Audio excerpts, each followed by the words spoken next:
Porvoon Epon maalaismaisema. Jari Johansson, mitä kaikkia rooleja sulla on tässä Jukolan järjestelyssä?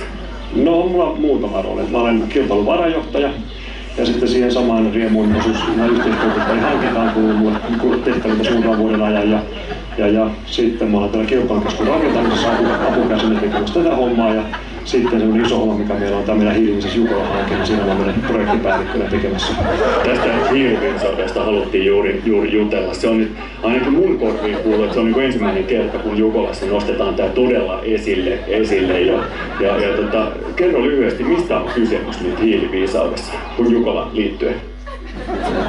Kerro konseptista nimeltä Olohuone, niin mitäs meillä näkyy tässä edessä? No meidän tosiaan perusajatuksena oli suunnittelussa, että taas niin kuin, katsojalle, joka tulee paikalle, niin olohuonemainen niin kuin kokonaisuus. Eli meillä on tulee tuonne kummun eteen tulee juhlalava ja sen viereen iso skriini.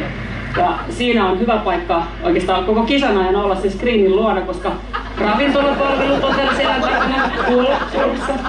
Ja sitten meillä on kilpailut tapahtumat näkyy tuohon suuntaan. Screeni, juhlalava ja sitten on kaikki sellaiset niin tarvittavat toiminnot, mitä niin katsojat tarvitsee, niin on oikeastaan tällä alueella. Eli idea on vähän se, että katsoja voi viettää oikeastaan koko tämän Jukolan nimenomaan tässä. Kyllä, käytännössä näin, että sitten kun kiinnostaa mennä vähän kaupalliselle puolelle, niin sitten joutuu vähän muutaman askeleen enemmän.